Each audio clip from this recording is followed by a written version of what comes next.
Hello and welcome. I don't even know what date it is. Day 51 of writing one word for every follower I have. I have a little bit over 1,000 followers, so that means I will be writing a little bit over 1,000 words today. Or I'm taking the secondary option of writing for 2 seconds for every follower, which last time we did it was 40 minutes for 1,000 followers. And so I'm just going to write for an hour and call it good. We'll see how it goes from there. Let's see if the audio is perfect. All right. If anyone is going to actually watch this, we may never know. And let's go to the live stream controller. And let's go to here. I don't think... I'll just do it like this. Okay, so it should be titled Making a D&D Class. Always gotta make sure the stream is running. Okay, let's get this going and let's reset this timer. Yes, that is actually how long it took me to get started. Okay, I usually talk to myself when I do this anyways, so I thought it would be a fun idea to live stream it. And here we are. I am making a custom D&D class. It feels a little bit crazy and overwhelming. I put about 3 hours, 4 hours. I'm making a YouTube video about making it, but it's just taking a little bit longer than I've thought, and the stakes are high. I told my cousin that if I didn't do this, that I would owe him $300 because, let's make sure I'm actually on the right page, because I am having him do artwork so I can do a Kickstarter. And let's see, here's the artwork. And wow, I just noticed that it feels like, oh, well, I'm not live on my own. Okay, I'm still learning live streaming, so be patient with me. So yeah, I had my cousin do a bunch of artwork for this project because I want to turn it into a Kickstarter. But that means that I have to actually fulfill on my end, and I said that if I don't do that, I'm going to pay him $300. So there's a lot on the line here. And yeah, so I feel like that's kind of where that goes usually. I mean, usually it's like on the page before. It'd be on this like kind of flavor text area.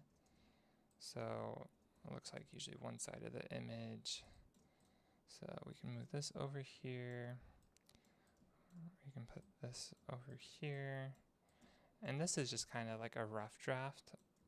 I'm going to have to like re-edit pretty much all of the words and stuff. And so I'm just trying to get things roughly in place. So the class is an Arcane Fashionista. An Arcane Fashionista is kind of a debuff support class with some, think of it as like Bard and Warlock mixed and maybe some Artificer in there. So they're kind of like a support class that is trying their best. How do I get...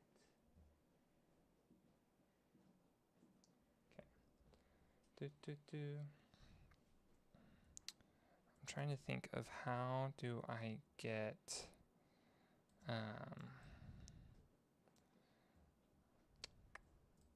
I don't know what I'm thinking. Did I move 2 things? Oh, sometimes you just never know. Flavored text goes here. Have fun with that, Luna. Okay. So yeah, Warlock mixed with Bard. And so we have these different abilities. Enchanting Threads, kind of bread butter. Charmweave Ensemble is, it's, you got like, let's see, 1, 2, 3, 4, 5, 6, 7 charms that I've created. And I think at higher levels, you just get access to more and more of the charms.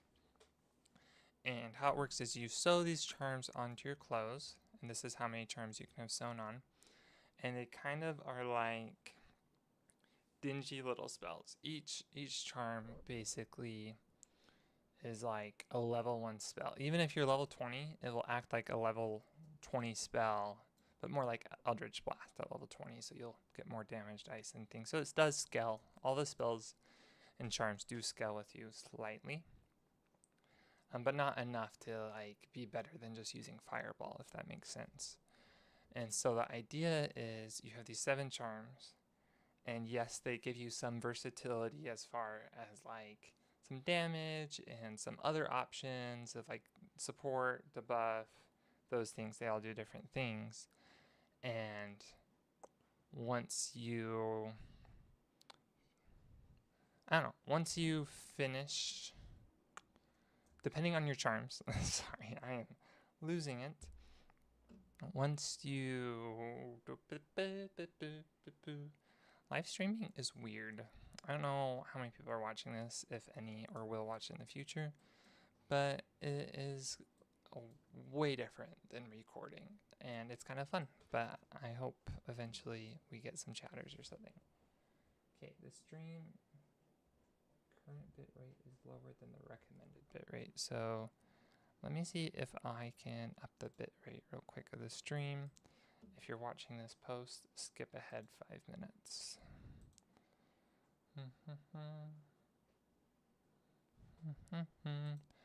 Edit. Well, I don't think you can really, like, if we go to OBS, and we go to settings, and we go to stream,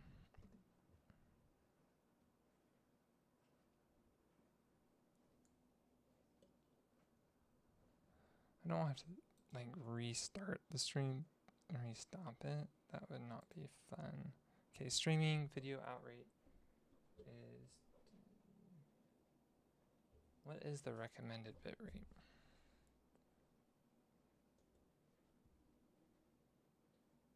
Of 68? Okay, sure. We can do 68.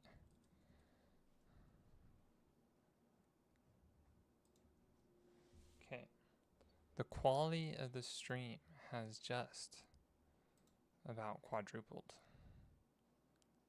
My audio bitrate is a little bit off, but I don't remember the exact bitrate of this microphone, and so it's better to have it be too low than too high, and so my voice is just slightly getting distorted to be too low.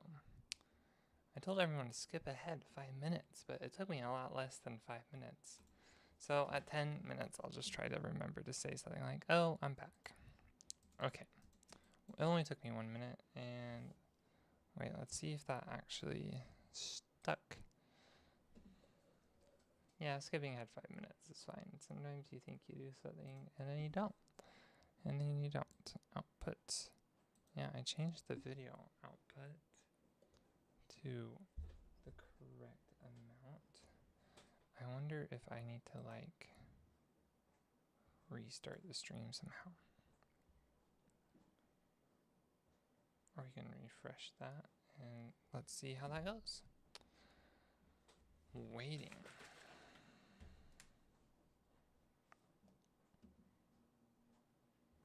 All right. Well, we are designing class, and we're 10 minutes into designing class, and I still haven't got over explaining the basics of it. So yeah, Arcane Fashionista, we'll get it as we go. We have charms, and the cool thing about this class is the spells you pick can kind of edit your build, which may sound a little too flexible and a little too overpowered, but it's like the same old conundrum where, you know, jack of all trades, master of none. So this class can maybe do a tank role poorly. It can maybe do it can do a healing role job pretty all right. Can it do a DPS role? Not the best. Like, I want it to have some versatility so you can build it in different ways and have fun with it. So yeah, based off the spells you pick, there's a passive effect based off whatever charms you have the most of. So if you have the most like charms that do damage, or like the most charms that do flame, then maybe all your attacks have a little bit of flame damage until you've used up those charms. So it's like oh, I don't want to use my spell because I'm getting this passive effect from having this charm, but if I use it. So it's kind of fun. And I'm very worried about it being overpowered. But that is, I found that I have a really hard time being creative. Like my brain that balances the video game and my brain that is creative are two different brains, and the balancing brain is really good and fun, but I kind of have to like tone it down to 1% while I work on this. So let's do a charms page right here, and then let's do we can kind of delete this. I have notes. Okay, Arcane embroidery is fine. I'm actually really excited for that one. That's like where the artificer part comes in. It's basically arcane embroidery lets you maybe sew charms onto other people. And yeah. Spell casting, charm, spell save, DC. Okay. Use spells into the shape of charm. While the number of charms known increases at 5th. See, I kind of like having maybe just 2 tiers of charms, because like I only have 7 charms so far, and making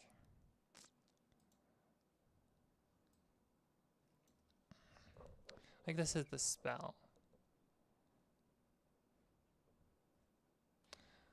We can keep this text right here. I don't want to get lost in the minutia of that yet. I just want to start making charms, and then if I need to organize them into levels, I can do that later. So let's copy something like this. And I also don't remember how like spells are formatted. So let's just grab like Warlock invocations. Just I'm not streaming this part. Invocations 5e. Let's look here. Wiki.dot. Oh, it's not going to be written the way I want it. So let's look at images. Yes, this is kind of. Nope, that's not right. Okay. Copy image. Warlock's a great like template for making a class because it just has so many different like mechanics from all the different classes that it's kind of like, in my experience of making classes, it's been like a good design template to like kind of remember how things look. I do want to put that not on this layer but on layer 1 because I am so organized. So organized. So let's see here. Okay, so the Warlock, they have it in like this red text with the first letter capitalized. So for our charms for the Arcane Fashionista, we are going to make 7 charms. Okay, and one more. Just going to kind of roughly fill in how this looks. So we can see that like they usually have a bolded text at the top and then the effect. I'm going to do mine a little bit differently. I really love like symbols, so I'm just going to go here. We're going to call this, I have notes. Call this one flame. Just put caps lock on. Then you want to make these one less. Flame charm. Oh. We're going to do 1 charm for each damage type. That is easy to understand. I'm calling this one stasis. It's inspired from each damage type, not necessarily does each damage type. I just thought that was a fun way to do it because then you can have like the symbols be the damage type, like a snowflake. Let's see here. We have a lightning charm. Some of them I don't have names for, so lightning charm. And then we have arcane embroidery. Let's do a radiant, or I think this one's called star charm because that's just, it's based off Radiant, but it doesn't make sense for like an Arcane Fashionista to do holy damage, so it doesn't do damage. It's just based off the concept of Radiant. When I made this class initially, I made it for my own TTRPG, so I have a lot of abilities, but I need to like translate them into D&D. And it actually wasn't that hard to make. I have found that for making classes, it's easy if you start with what you want the flavor to be. So just start writing down, like a good rule of thumb is just create like 10 abilities, and that's pretty much what you need for a class. Like if you look at Monk in D&D, I think I call this one Death Charm. If you look at Monk in D&D, they have 14 unique abilities that are like slow fall, all these things that are specific to Monk, and then the rest of the stuff is like, you get proficiency in this, you get this armor, you get this type of stuff. And so if you're making a class, I would start with just making, I don't know how to spell poison, but spell check isn't for right now, that's for later. Poison charm. Oh, capitalization's also hard. We'll do that then. Poison charm. So yeah, start with just making the abilities. If it's a spellcaster, kind of like this one, kind of like maybe just write the abilities in flavor and not in rules language. Psychic. I'm calling this one the eye charm. I don't have my drawing tablet hooked up to this, and I don't think I have the time to hook it up right now. So I'm just gonna draw really crappy ones with my mouse and kind of get the rough idea of what I want it to look like. I am working with an artist, and if I do finish this, I could be like, hey, I actually want you to do this too. That looks correct. Okay. I think we have all the charms. That is 7 charms. 1, 2, 3. Oh, I missed one. What did I miss? 1, 2, 3, 4, 5, 6, 7.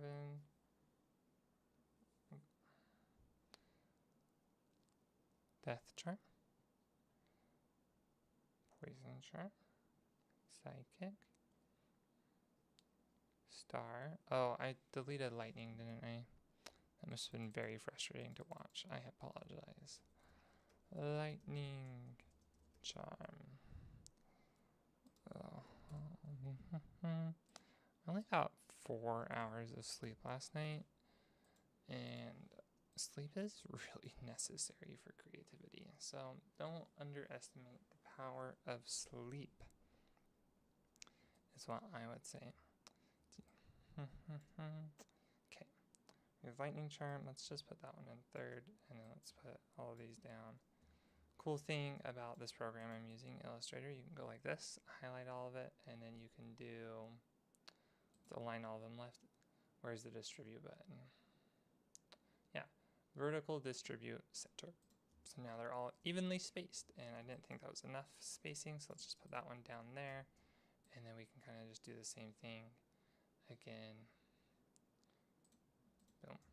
Okay, let's look at our example. It looks like they kind of always do that like thing in the middle. So flame charm. Let's look at this.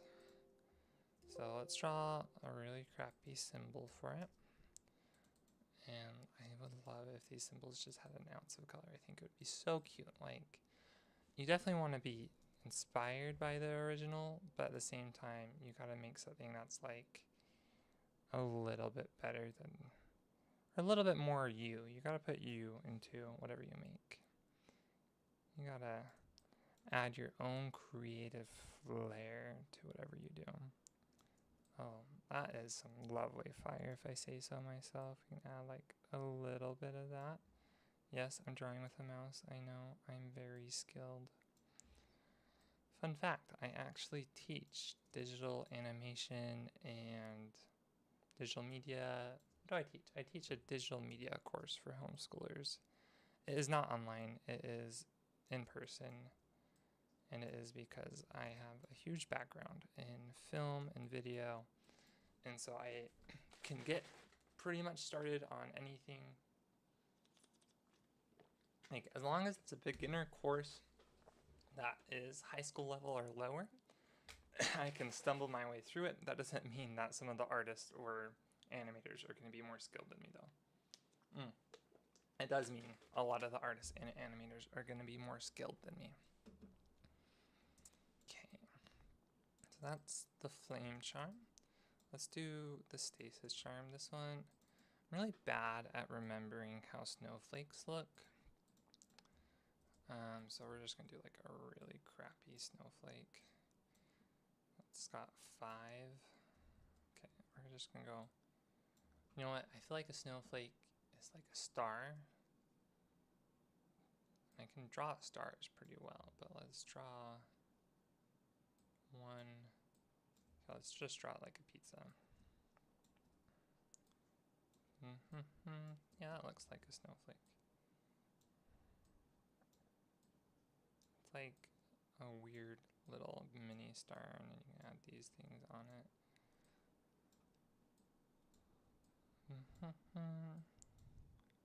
Oh, that I get a pop-up that comes up every few seconds because it's a cloud document and I don't have my pictures embedded properly, and I don't really care. I know there's a way to do it better. There's always a way to do it better. Okay.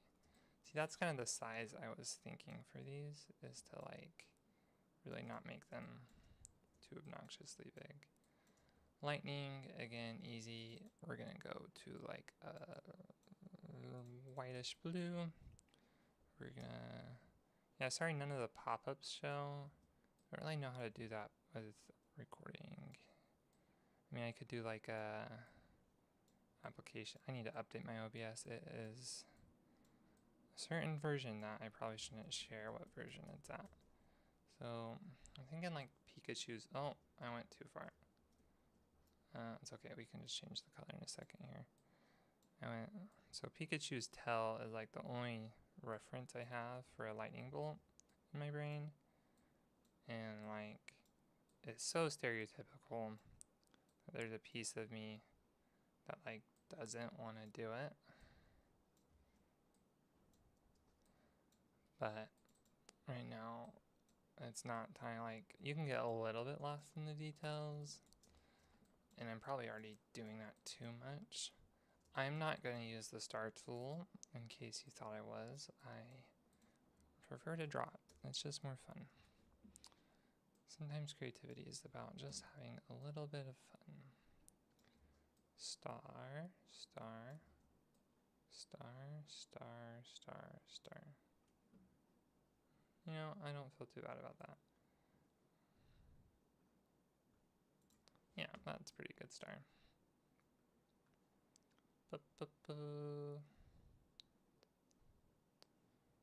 Fill that in. Yeah, oh, it's got a little flyaway. Probably a time to like just know when to quit when you're ahead, right? Yeah, we can just do that. And then we can just I forget how to like add the stroke in as, oh, I don't know what I just did. That's fine though. I'm not gonna think about it. Death Charm is like, is skull and crossbones like too predictable for that? I don't know. We're gonna do it anyways. I feel like making content like this nowadays is so hard because like I don't have the attention span to, like, I watch some streams like drawing streams and they're similar to this, but the attention span nowadays, even for just anyone, is so fragmented. And I have ADHD and I need some sort of like stimulation and to be entertained. I'm literally drawing at like the sides of a pixel right here. I mean, it's vector, so it can go infinite in either direction. technically. Poison is like so hard for me. I am gonna cheat and use some like Illustrator tools to do this. So we're just gonna draw like this, and then we're gonna draw a rectangle. Where am I at? Okay, rectangle. And then we're gonna go like this. We're gonna go to properties because I don't have it pulled up. We're gonna merge them. And then we're gonna do another square like this. Kind of create that little bit of a lip. I'm gonna merge them again. Not my favorite, to be honest. So what I'm gonna do instead, how do you do that again? We're gonna merge this here. We're gonna go VA, we're gonna go here. We're gonna add 1 point, the pen tool, and then we're gonna grab the pen tool like this, kind of position those more like that. I kind of want this more like this. And I am going to, I hope it gives me that. Yep. Oh, wrong one. Then we're just gonna like do that. And then now we're gonna merge. It looks a little strange. And we are gonna just tone that down less. Probably more like that. And then oh, I did create 2 points. That's what that does, doesn't it? And we're gonna, I don't know if this is faster than if I had just drawn it myself. But I mean, drawing is working in shapes, and I can pretty much make anything I want to with just shapes, and a lot of time. It looks not my favorite, but we're gonna kind of keep it. We're gonna just go like that, and like that, and like that, and like that. I think that's pretty good. We're gonna grab the pen tool here, and we're gonna just do some, oh, I forgot to hold shift, of course I did. Just some wavy lines. I mean, this is like supposed to be the charm that you sew in your clothes, right? So this is supposed to be these different things. This is like supposed to be the charm that you sew in your clothes to make people, I don't know, to have your abilities. And so oh, did I not connect it? Oh wait, I just need to, okay. Then K, and then maybe I did this kind of a slow way. Purple is always the color for poison in my brain. I don't know why. Maybe it's just because it's not like a super common color to eat. I mean, there's grapes, but who knows? Wonder what color in your head. Comment below what color in your head is the color for poison. Is it green? Or is it like a purpley? It does look a little bit like a thermometer. You could probably add like a skull and crossbones inside of the poison and make it a little bit better, but this is just like temporary. Like, do you see what we did for death? So I maybe went a little overboard there. Again, I like making eyes with just shapes, so let's grab a circle. Let's change the color to black. Everything black. Oh, you know what we need? We need some Minecraft music. Okay, let's go to YouTube. I don't think what am I signed in on? That might cause problems if I do it on what I'm streaming on. Let's get some music going. Okay. Yep. This is the one that doesn't have copyright infringement when I checked it before. Yes, very. My soul feels like a child again. Don't show again. Okay. I kind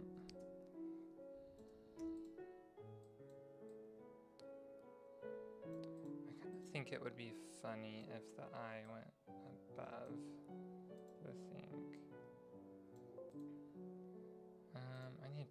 music a little bit? Because I got sensitive ears. How's the music level look for anyone that's watching this? Let's check. It looks a little bit low. Let's turn that to like minus 30 decibels. 20 below speaking. Follow for more videography tips, because that's what I do. Ba ba ba da da. Okay.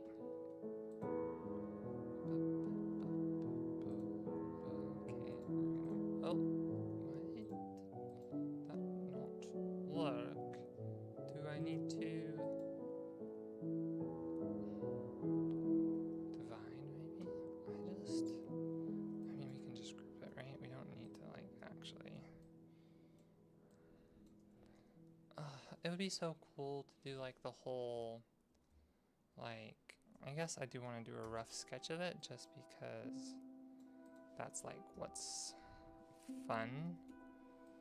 Because if I do send this to artists, it's gonna help them later. So if we kind of go like out, up, that's the thumb. We go up to the side. Oh, ho, ho, ho, ho. Okay.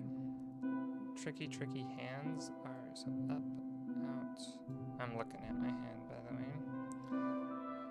I think hands would be easier to draw since we have like a constant reference photo for them in our brains. But like in reality, they are so hard. I love that finger for some reason. Boop, boop, boop.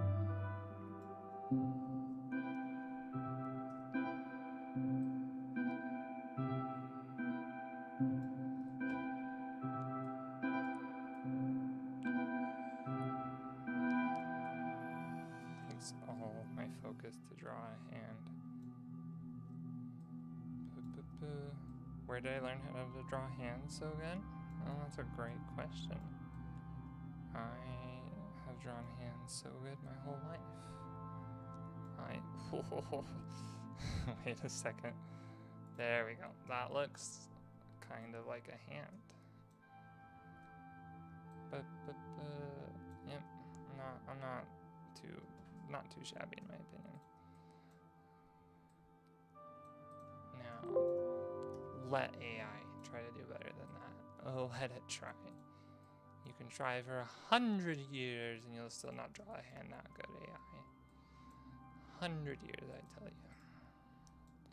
I refuse to use AI for this project, mostly because of the copyright issues. I would have no problem using AI if I am just like prototyping and concepting and trying to share my vision with people, and then like later paying an artist or getting an artist to make like a spreadsheet that I can use for the AI or something. Like, I think AI has got a lot of cool potential. It is horribly mismanaged right now. And I think you could very much imagine scenarios where AI blesses artists and blesses the small people and helps us make more money than take away our earnings. I think each artist should have the right to their own AI model, as in it should be illegal to have someone's art trained on AI, because I think as a copyright, like if someone made an AI model of, well, let's say if someone made an AI model of Bill Gates, then it's like, well, where did you just got all of his Twitter posts, right? Like, it's not authentic, and it's funny, and it's impersonation, but it's never going to be useful. But if Bill Gates came out and was like, hey, yo, my AI model is out right now. I spent 100 hours talking with this AI and like training it off my own data sets, and you can do this. And now imagine if it's the same thing with an artist. Instead of it just being like publicly available images, the artists are like, okay, I want to make an AI model of my own art and let people use it, and maybe I get like a percentage of a subscription fee for that, instead of like this hodgepodge of every person's art ever without permission It's like, I don't know, each person should have the right to their own AI model of their own work, because that's how it works. It's trained off someone. And I think there's a lot of cool potential there. Like, even for authors, I could have an AI model of my books, and not to help people write stuff that's similar to mine, but to like ask questions, to be like, oh, hey, I forgot what this character does. And then in my style of writing, the AI responds with like, oh, this character you referenced is from this book, and this is their main story. You know, like things like that. Because as like, maybe I'm talking about this too much, but Brandon Sanderson, renowned author, he talks about how the Cosmere is really cool, but the problem is it's getting harder and harder to keep up with because there's so much information to that. And he says the internet has helped because people can look up, but it's at the point where that's almost required to read some of his books, is to like just look up and get a summary of it. But then the summary is like written by a random person, and yes, I love the fandom so much. But I think it'd be so cool if Brandon had like a lore AI bot that like you could chat with and be like, oh hey, I'm about to read this book.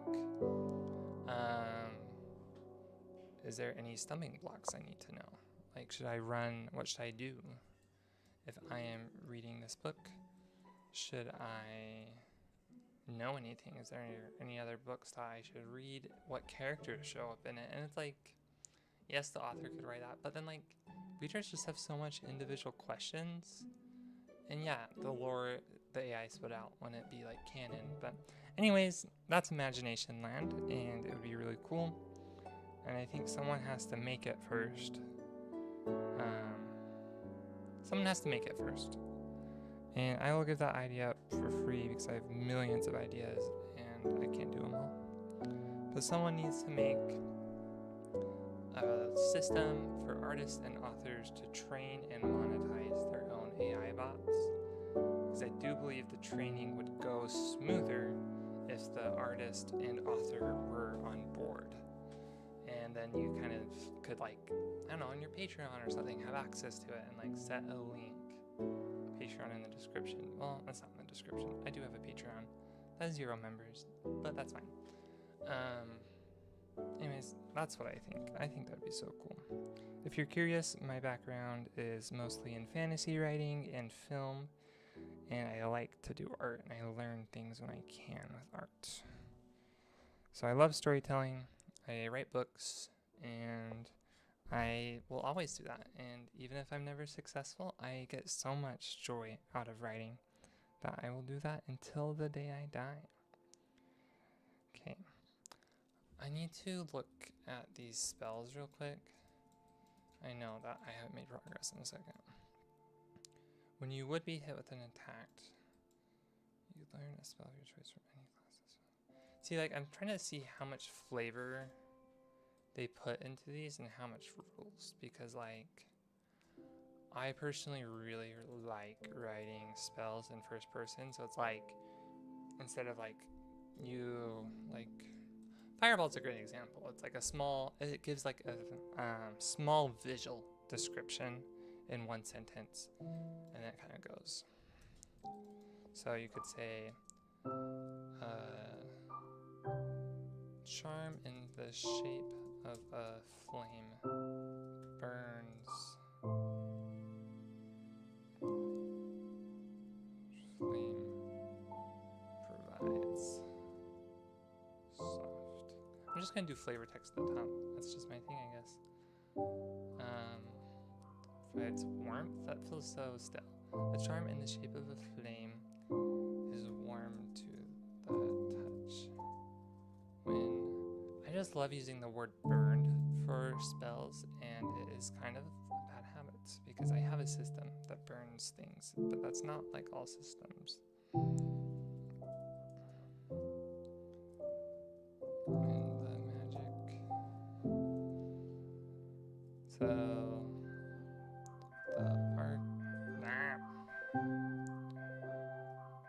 when used, the arcane threads unravel into a small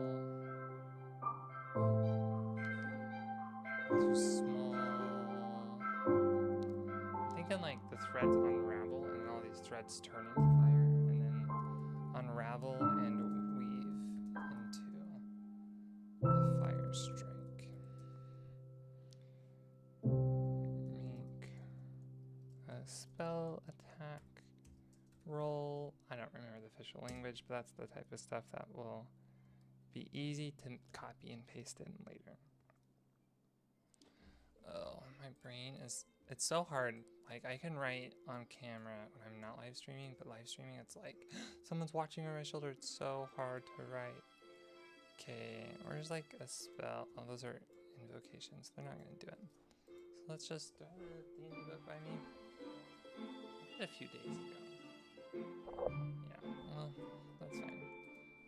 D&D 5D spell. It can be anything.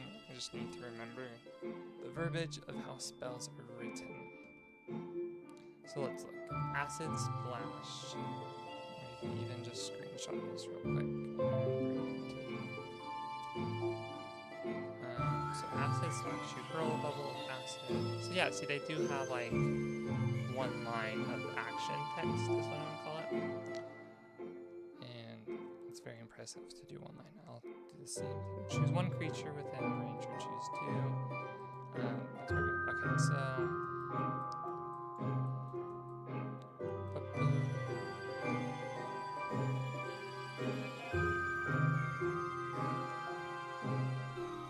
choose one target within range.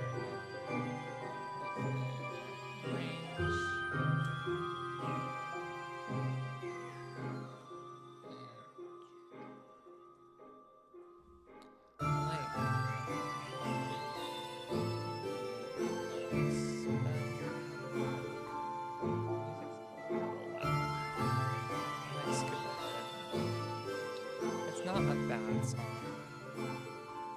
It is, the playlist is not very well mastered in my opinion. As in, I mean, Minecraft's kind of known for that, like that soft music that all of a sudden gets loud and you're like, whoa, overcome with beauty moment. Okay, let's finish these charms today, right now. Choose one charm, one target within range, and make a spell attack. This hit. This does 2d6 fire damage. And they always have this thing that's like at higher levels. This does an additional d6 of fire damage. And then usually it's, I think I wrote something earlier that was like here. Yeah, so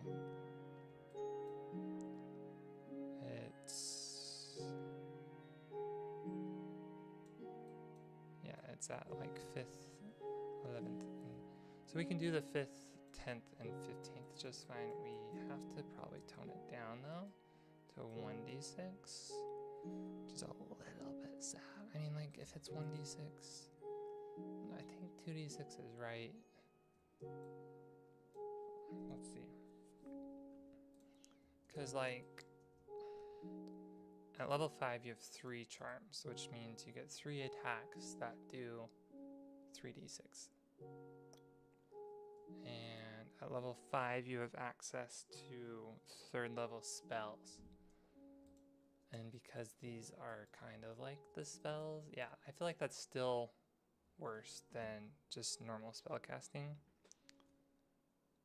But I'm a little nervous about it, and I can always change it. Does an additional 1d6 fire damage, and then you do the whole like, you do like the whole 5th, and then 10th and 15th, and then you do the parentheses, and then you do the 3d6.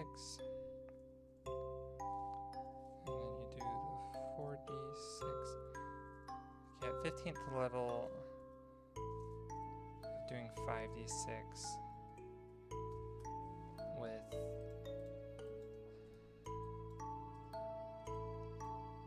8 spell slots.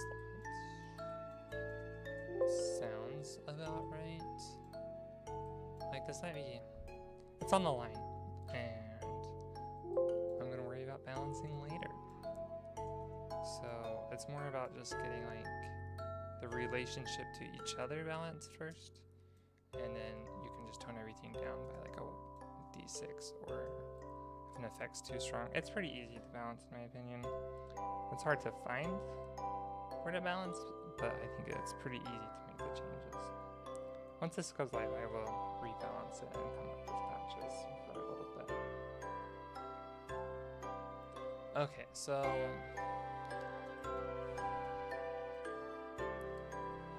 you place a willing creature in stasis, slowing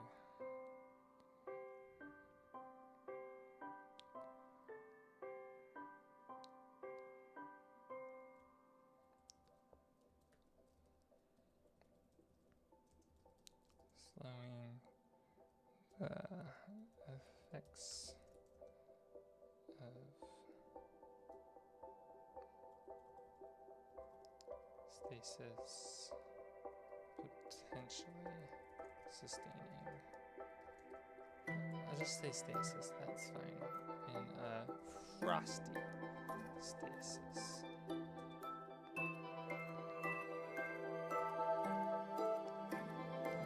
Creature gains 1d6 temporary HP and one condition can be removed. So it's like, let's make sure we're not overpowering anything. I think it's called minor restoration, or lesser restoration. So it's a 2nd level spell. You touch a creature on either end, one disease or one condition affecting it, the condition would be blinded to. So it's like a better version of lesser restoration, which is like not the idea I was going for. 1d6 and one condition can be removed. So let's look here. You place a willing creature in frosty stasis. The creature gains 1d6 temporary HP. I like having the idea of like each charm basically at base value gets 2d6 to work with, or like 1d6 and one effect. And usually if there's an effect, you need like a saving throw to make it balanced. That's if it's against enemy creature. So I'm thinking 1d6 of temporary HP is not good. Like it doesn't, like temporary HP, you can't be conscious with temporary HP. So it's not the best healing.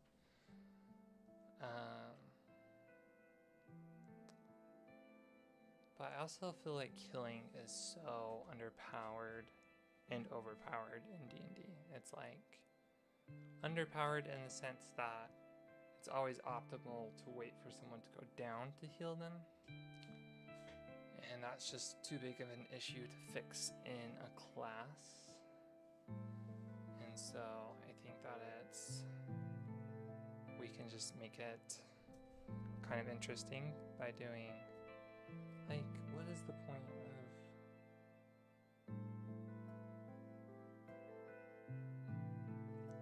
Okay, I'm going to make it different than lesser restoration. And for the next minute, a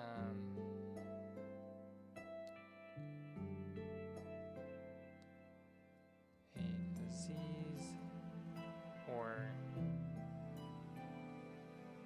condition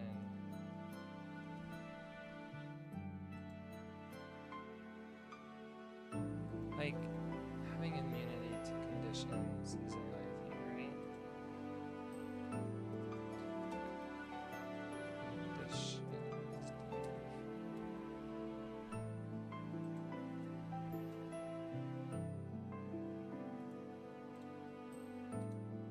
Okay, so we're just gonna like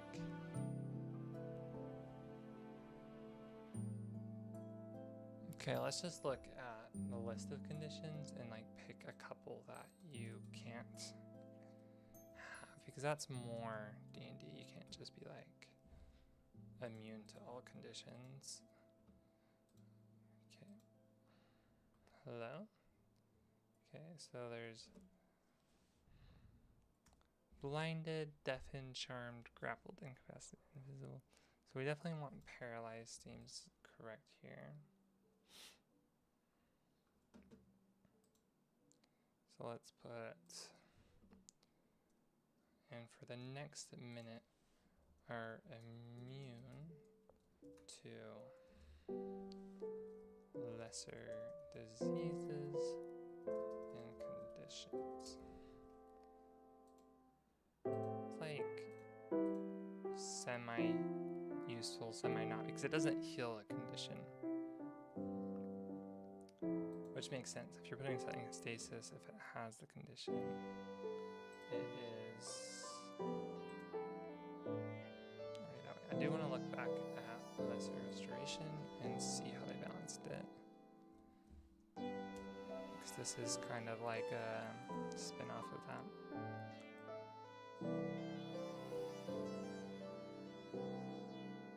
I feel like I just want to do the same conditions as lesser restoration to be safe.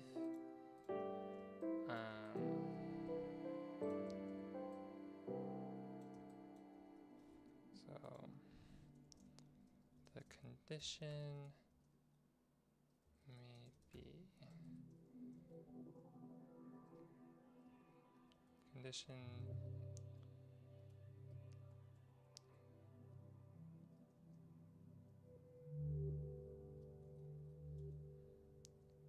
you are immune to gaining these conditions but not healed. Okay, not you, the target. Target is immune.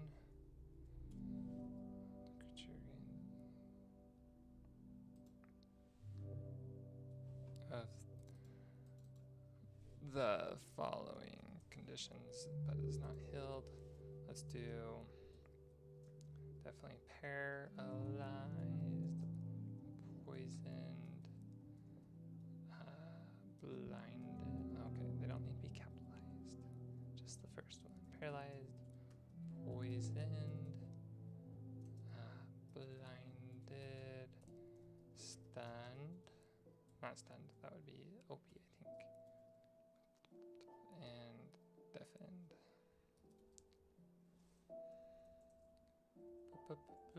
Okay, we got that.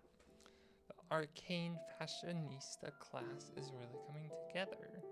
Got these nice little spunky charms. And we be riding them. Okay. Let's look back at the list of conditions and see if there's any that I feel. Like exhaustion, you can't be immune to exhaustion because it just sounds like a recipe for disaster.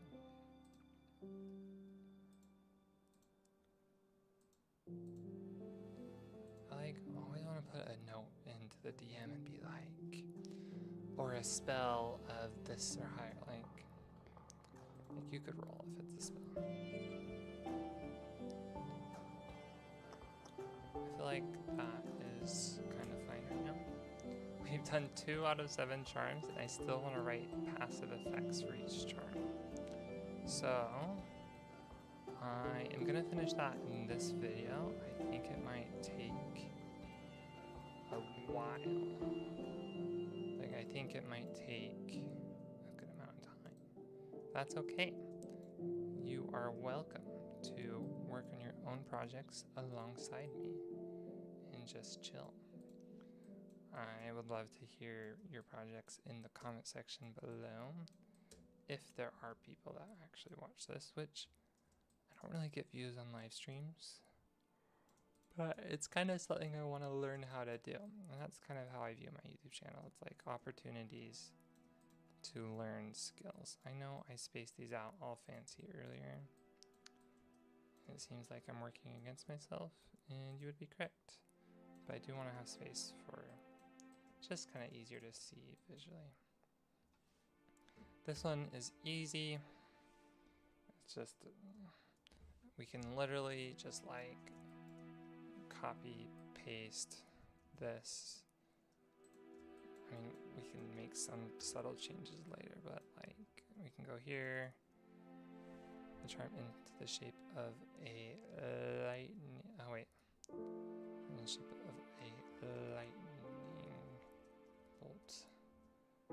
That will shock you. When used is like such a weird word in a spell. But again, I'm trying to just like get the paints on the paper so that I can do this. On a hit is probably next. I know I could be using InDesign for this, but do you think I know how to use InDesign very well? I'm decent. I'm not great. Lightning damage. The thing about lightning is like these two spells right now, I don't have range for them. And lightning always feels like it should hit multiple people. Weave into crackling lightning. On a hit, this does 2d6. Yep, perfect. And then it's always the question of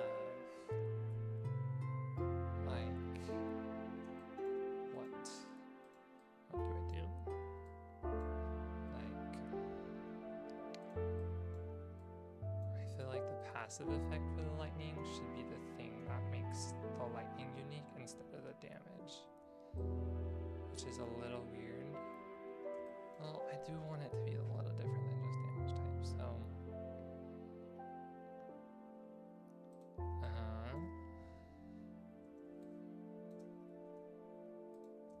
okay.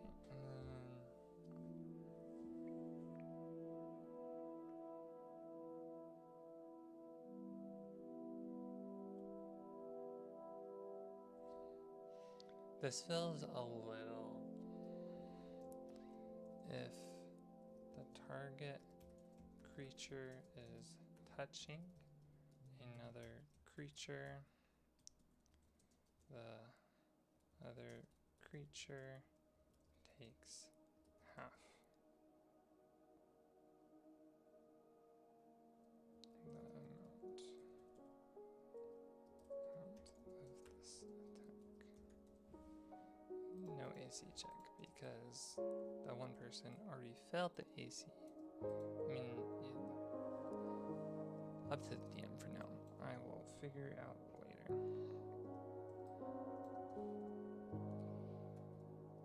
Okay, so sometimes I think you just gotta like, you can use this charm as a reaction, and you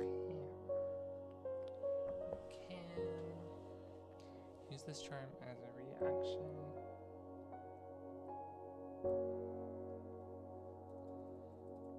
to an attack within 10 feet. The star flies from your clothes and blocks a portion of an attack. So here's the thing with this type of spell. It's like all shield spells usually just increase AC, and it's maybe for a good reason, because putting out a shield of like 10 HP sounds really cool in theory, But in mechanics, it's like, okay, roll to hit, roll for damage. This is how much damage. And now minus that damage from this number, and then minus the remaining number from your thing. Whereas if it's just increasing the AC, it's roll a hit, this is the number hit, oh, your AC is increased by this, I don't hit. So I'm going to save some time for the player and blocks an attack. Like, you can't just do half damage. Oh, I want to do that so bad. I don't think it's too bad to like say the damage is reduced. The damage is reduced by 2d6.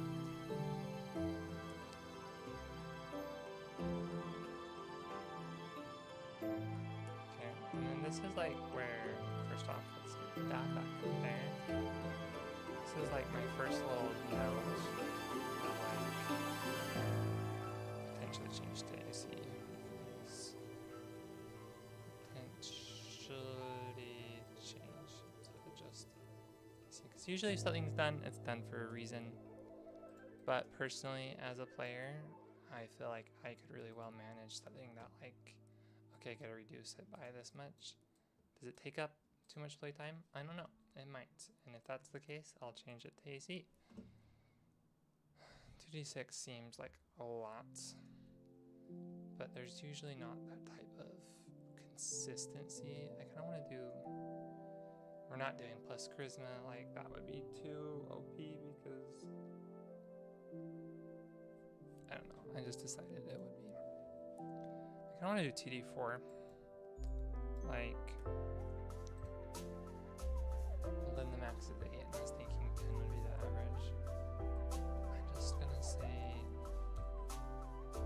like, is there things that just do a flat amount? The math is just easier. I think.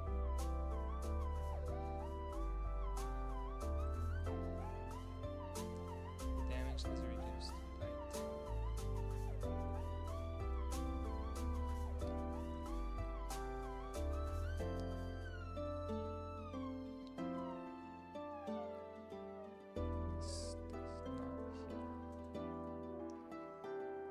Okay, and then,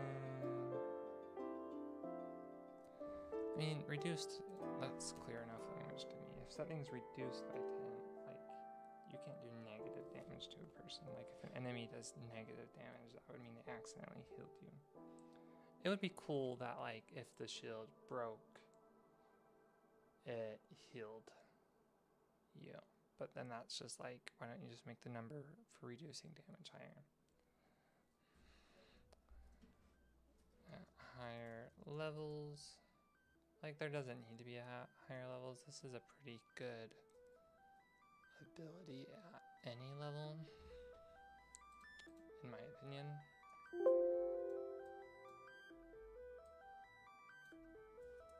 Okay, we'll just have the range increase. At higher levels, the range increases. And then we can just like find this little thing right here. And we can do this. Let's bring things a little bit. Wait, we don't need the. Okay, there we go. And then we're just going to do that. And then we're just going to do here. We're going to do 15 feet. I like that space there. It makes it easier for my dyslexia. 20 feet. 25 feet. I think that is, while an annoying ability, like at level 20 you can block 100 damage over the course of 8 rounds. Like, it's not the best, but it's always something that like want to have in your pocket. So it's kind of like...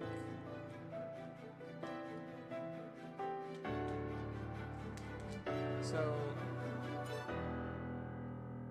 with this, I'm realizing that the death charm is going to be the only charm that heals at all. So, I know I started with you, but I got 4 hours to sleep. I just gotta try to get this on the page and hope that the work to refine it isn't too much longer. So necrotic. So it's basically the same, except for it might be a little trickier to write. You know what? So we can just. Oh, did I? Okay, I don't like the fact that this. Oh. Shock.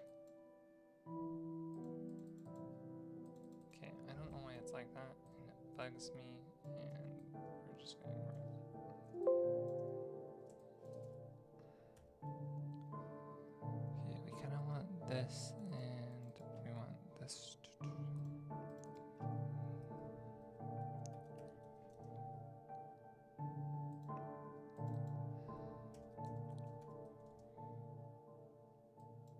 Get rid of that. Again, things like formatting and like, I'm gonna rewrite these rules so much. I don't want to worry too much about like getting the margins correct, because I'm gonna rewrite stuff a lot, and it's more about getting it to the point where someone can look over it and give feedback. Shape of a skull and crossbones with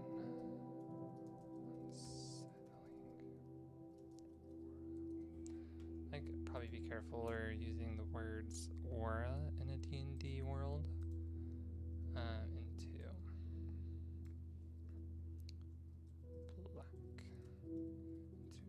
into bubbling.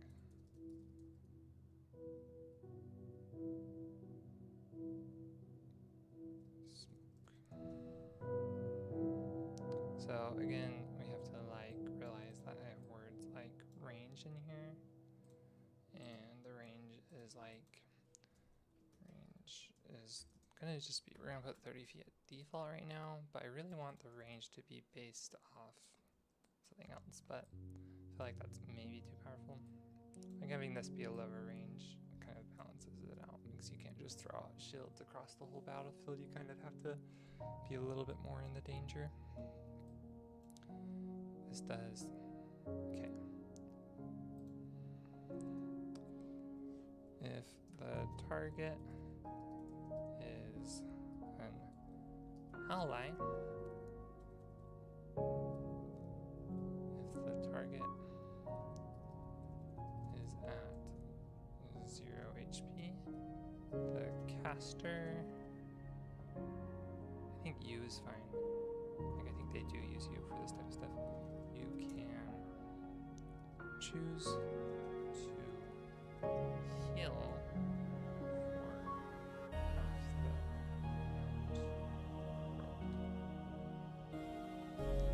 Choose to heal by 1d6 instead. So like, the versatility of this is a little annoying, but I want to give everything a little bit of like, I don't know, I feel like fire, like just doing a damage type is cool and all, but like I wish D&D had, like each damage type had a different actual like meaning or effect. Like you do fire damage and it always does like 1d6 or like a small amount the next turn, or like just some standardization across the board for damage types. And maybe that's like a new thing I can write, and that would be fun to work on. So I will do that eventually. Like there should be something like, oh, if someone's killed with necrotic damage, they can't be revived, you know, like wouldn't that be so much cooler? Or like, I mean, there's stuff that's vulnerable to damage types, but that's not like enough in my opinion. Like, I really want something that makes it like, unless the creature is like resistant or immune, everyone suffers this effect. Because like any person, like any character can take a damage, and it doesn't make that much difference unless you're like a barbarian. You know, it's like, oh, you take psychic damage, you take this much damage, and like that's really cool, and I think that effect should stay, but I think it should be also like, I don't know, it's like, oh, I got hit by lightning damage, oh dang it, like I wish it would have been poison instead, because like the situation right now is really bad to be stunned. I don't know, like even if lightning damage just had a chance to stun every time, you know, like, oh, for another day, for another Kickstarter eventually. So additional.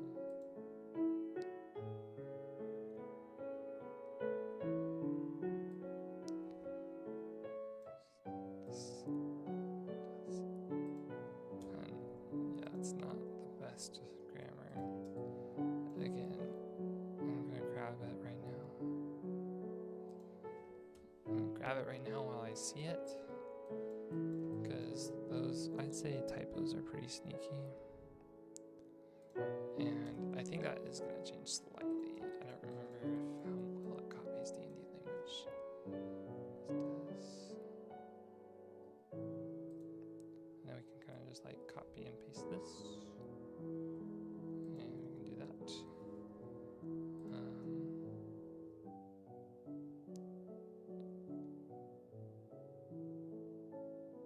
Okay.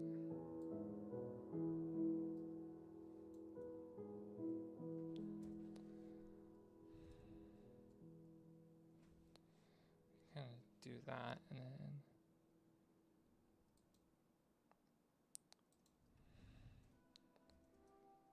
causing, dealing. It's just 2d6 necrotic damage, and then this should like be on its own line just for the sake of my brain. Okay, we can do that. I feel like the at higher levels thing should always be in the new paragraph. Maybe not both of them because it looks a little strange. Just go here, and then go here. Yep, and then we can change this to 2, 3, 4. That is an additional 1d6 of healing. And then let's do by 1d6 plus your spell casting. And then we can just do something like this. Plus, probably like an M dash works here. Plus your spell casting modifier. And dashes feel scary every time you use them nowadays, but they're actually like a comma doesn't do it, and a semicolon is kind of it, except for like M dash is just like, hey, this is still really important to the thing I just said. Whereas like commas and semicolons are kind of like in addition to what I just said. So that's why they're used so often. Okay, we only have 2 more charms to go. And then for the passive effects for each charm, did my timer stop? Or did like OBS just glitch out?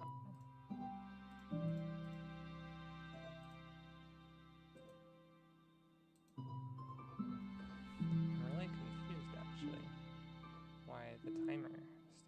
showing? Because OBS shows it showing just fine. Like if I properties and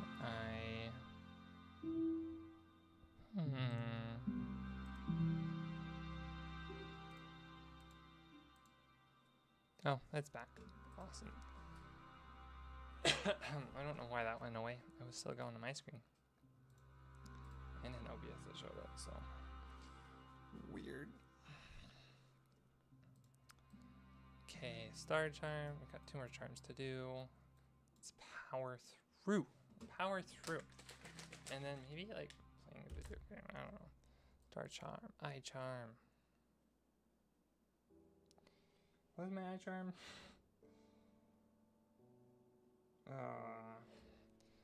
My overpowered weird ability.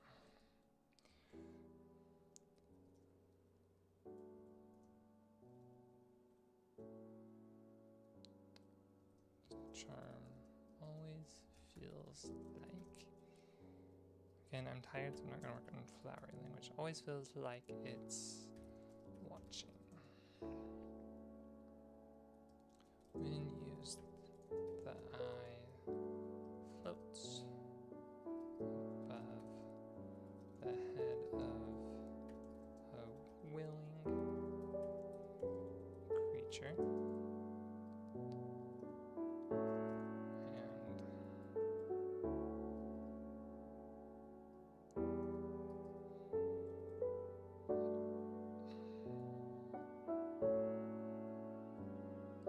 So, how spells that increase chance to hit?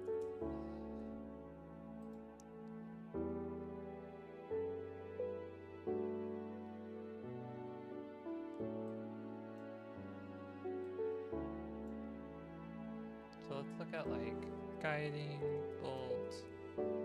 Again, sorry you can't see this, but I'll read it out loud. Guiding bolt. A flashlight streaks towards a creature of your choice. Make a ranged spell attack on a hit target. And the next roll made against this target before the end of your next turn has advantage thanks to mystical dim light glittering on the target until then. So that's like something that gives advantage due to like everyone. So that's pretty good. Fairy fire. It's another one that comes to mind.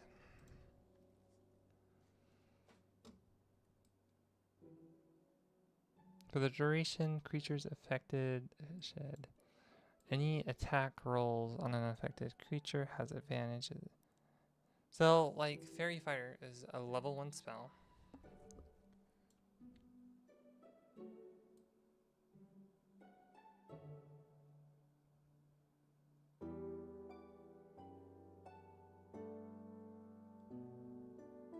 So, any attack rolls against an affected creature or object has advantage.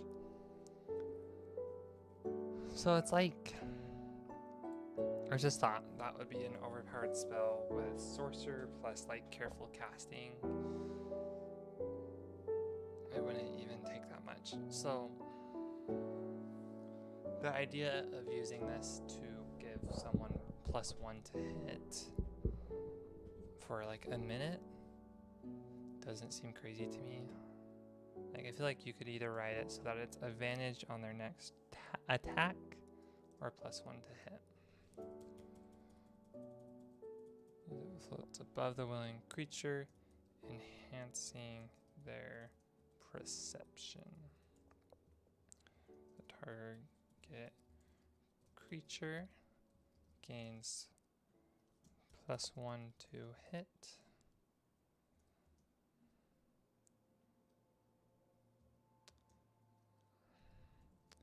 And gains an additional +2 to their perception for the next minute. This is like one of those cases where I'm a little worried to do an at higher levels type of thing with this.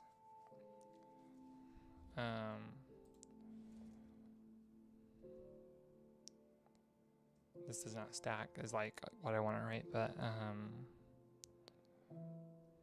this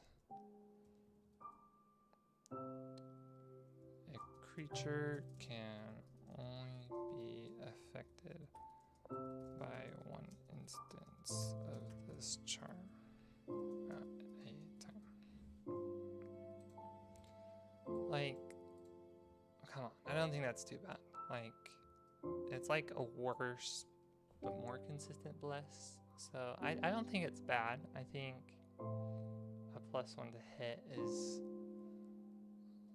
maybe a little lackluster. It's like +2 crazy though. Like, let's look at bless. Bless 5e. So there's so many things that give advantage on attack rolls.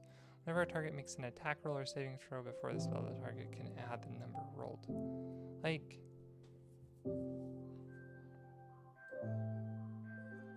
bless is really good.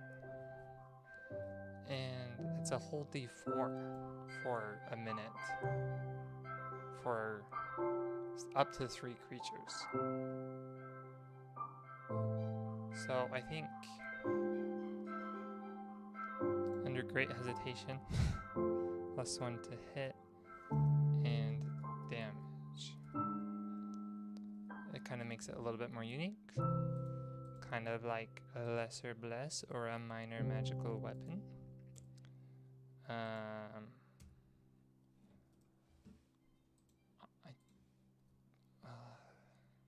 Because like this damage part is because you're striking vulnerable areas, right? Like your attacks are enhancing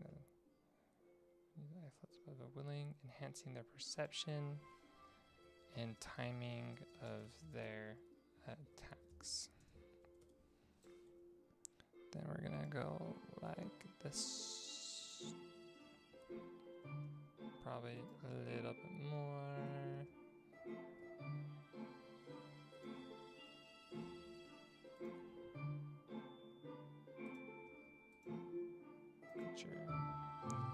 This is one that like I might have to finick with a little bit because it seems like it could be a little underpowered. I'm gonna do it. I think that's fine to write at higher levels for this thing. This seems like maybe a bad idea. But I'm pretty good at bad ideas. Higher levels. This. The bonus increases by 1. So we have +2 to attack.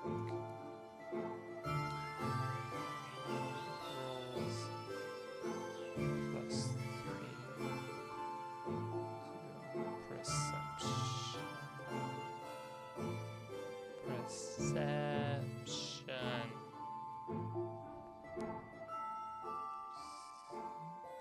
I still don't feel like that's right. It's like a long parentheses. It's a long parentheses. It's kind of fun though.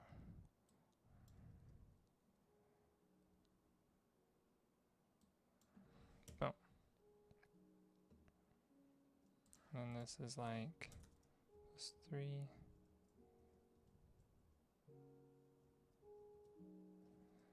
Like,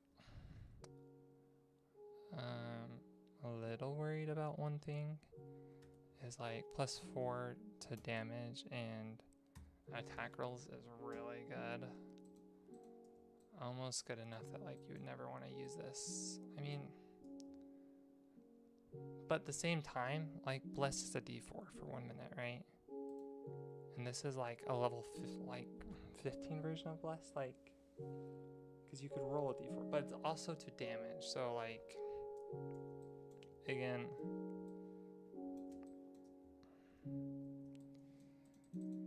consider removing aspect. I think I'm just gonna remove it. Like, that sounds a little not like what it's meant to do. Like, and damage is just crazy. And yeah, I feel better about that because there's not really, like, yeah, I just don't want to open that can of worms because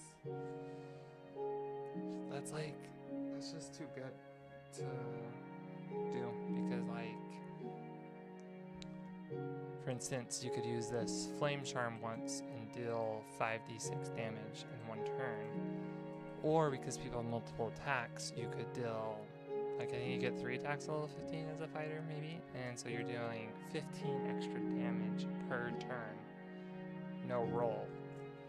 And you can do that to multiple creatures. It just would be so powerful. Like, damage over time wise, it would be insanely powerful. And so, even, yeah, it sucks, but it's just the scaling of how D&D scales. It would be a little scary, and it would make it so everything else was obsolete. Okay, poison charm. We're on the last charm. Isn't that crazy?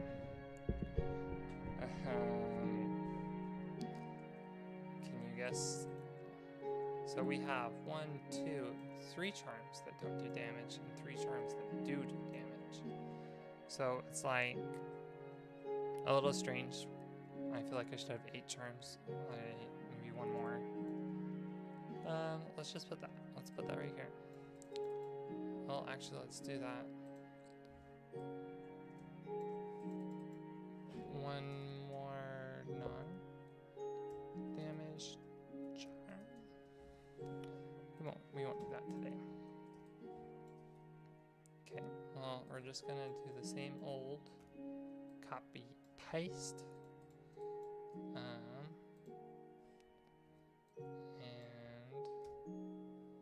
boom.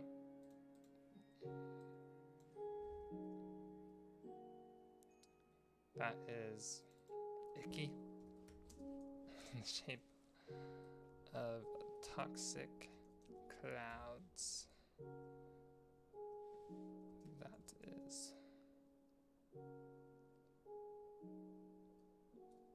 off-putting. That has a light off-putting smell. Bow, bow.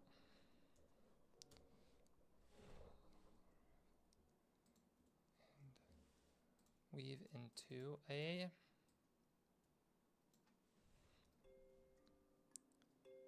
ball of mist like poison. Ba ba ba ba ba ba ba ba ba ba ba ba. Poison damage.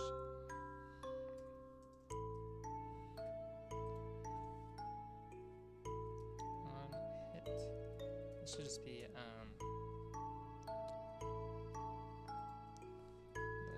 target creature must make a spell save.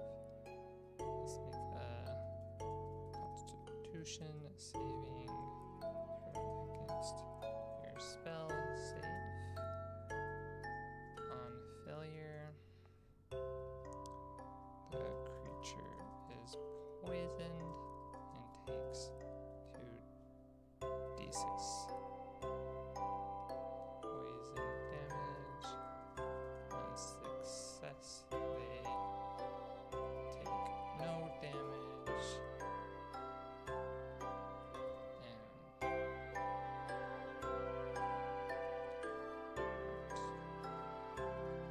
Like, having a whole turn that does nothing drives me insane, but like D&D's kind of known for it. On success, they take, will be nice, half damage.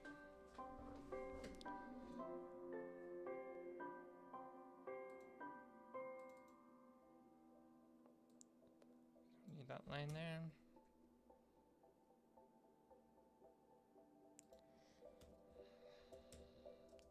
So I feel like I had a teeny bit like, I want a bonus effect for the fire. I feel like fire is just gonna have extra range is what I'm gonna do. So we're gonna do, well, let's just, first off, probably should use the correct fonts. So let's just do like this. And range.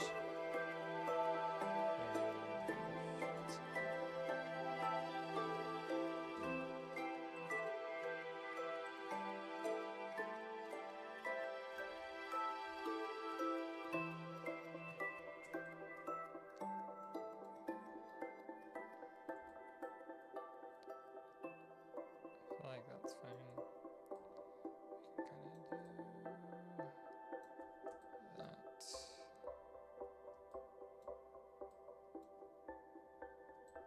And then this one feels like it should be touch.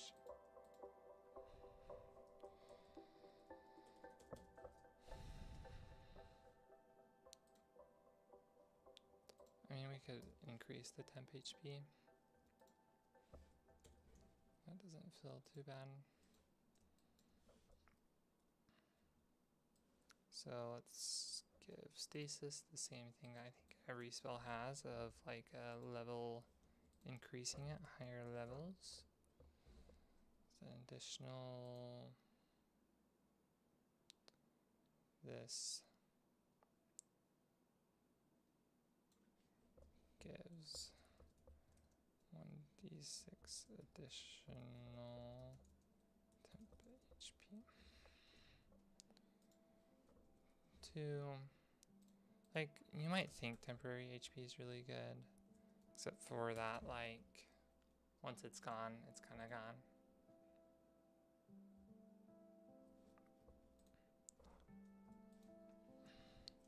A creature can't be targeted by this spell than this charm more than once a day. If so, this deals 1d6 necrotic damage, or 1d6 cold damage.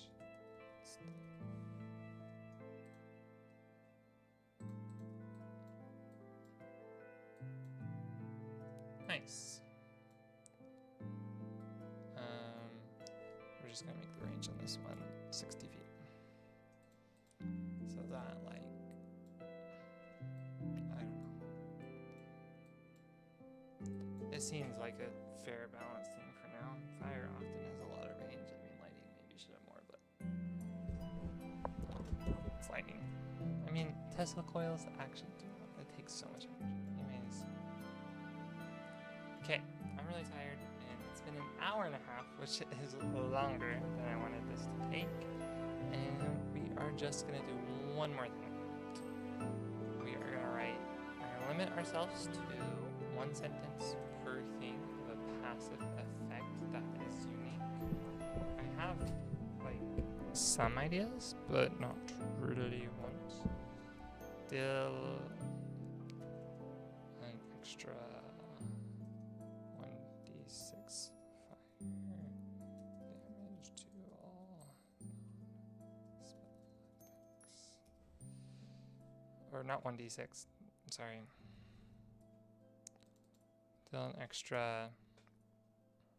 Deal extra fire damage to all non-spell attacks equal to your charisma modifier. Again, like, probably overpowered, but easy to change what the stat is and how it increases. Stasis.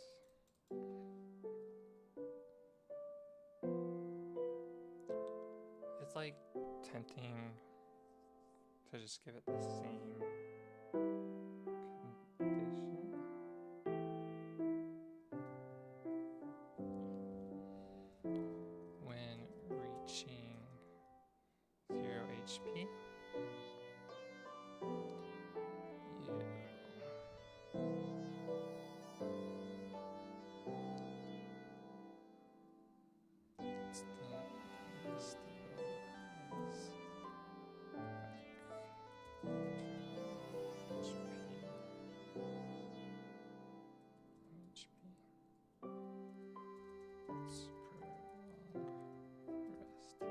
So the passive abilities, you only get the effect of one of them. You don't get the effect of all of them. It's just whatever charms you have the most of is what you get the passive effect of, unless you use them. And honestly, I thought this one was going to be so different, but that was not the case. I feel like lightning, your movement speed increases by 10 feet. It feels fast, but again, I don't know. Your armored defense increases by 2. Again, I might add scaling to these. I might not.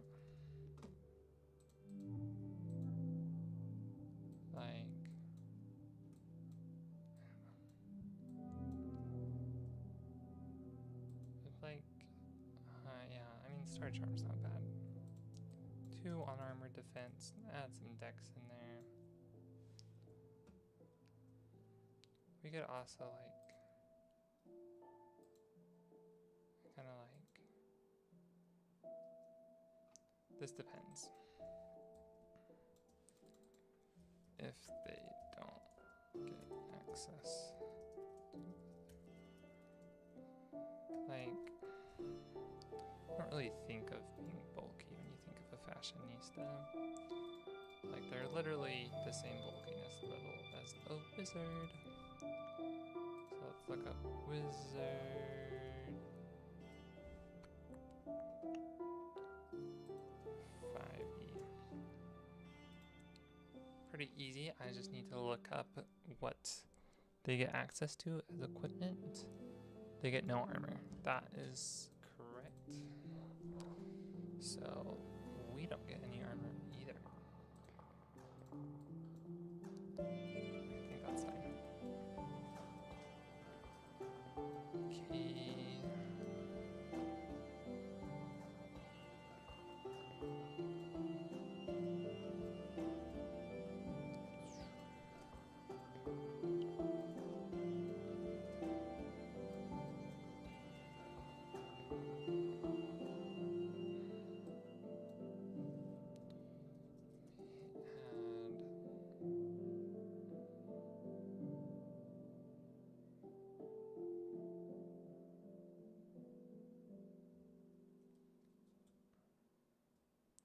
This is for healing, right? So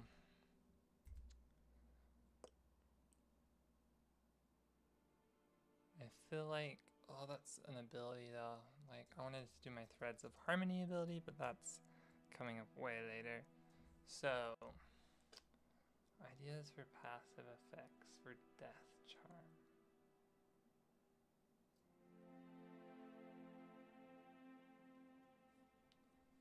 I feel like finishing blows and used when you make an attack to finish off to attack. I mean, most things don't give death saves. It doesn't say it automatically does one death save, but I don't think we'll enjoy death saves usually.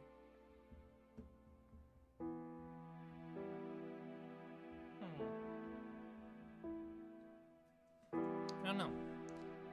Let's just put that one in right now. And use to bring a target to 2 HP.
want something that's like useful in and out of combat, which is like really hard.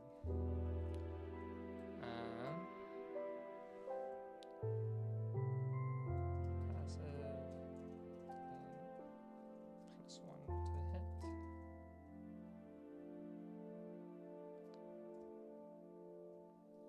+2.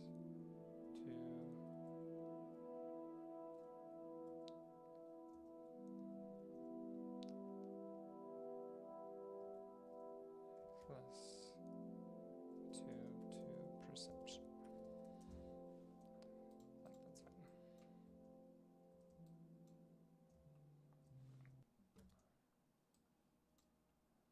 I really want to do like attacks have a chance to poison target. Roll a d4 and on a 4 target creature needs to make a con saving throw. It's to your spell save DC. If they succeed, they are immune being poisoned. This passive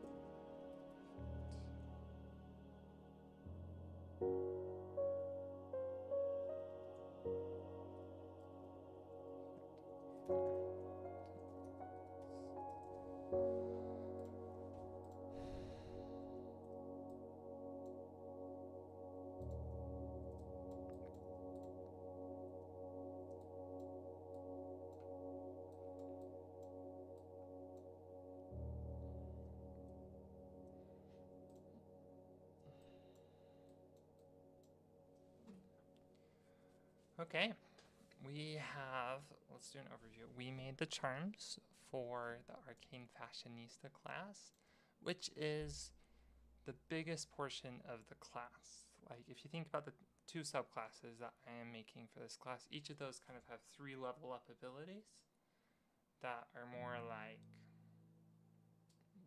not spell wise. This was 7 unique abilities with like passive effects and trying to make them different. So that was probably 30% of what I have to create, and then I have another 30% with the subclasses, and then I have another like 20% with all the other abilities, and then probably 10% of just like polishing, and then we'll not be done, but we'll be close enough to show it to people and to start refining heavily.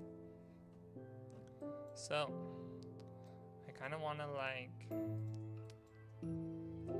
check them off, you know. Charm weave, check. I thought I had this wrong in my brain, so I might have to change it. So I had 10, I didn't have this at 17 in my brain, but that's a thing for another day. Let's just like enlarge it and see if I remember why. I can always watch this video back and see. Thank you so much for watching. If you enjoy, subscribe, and if you liked the video, give it a like. Let me know your ideas down below for abilities or charms, or if you would play this class. Yeah, I think that's it.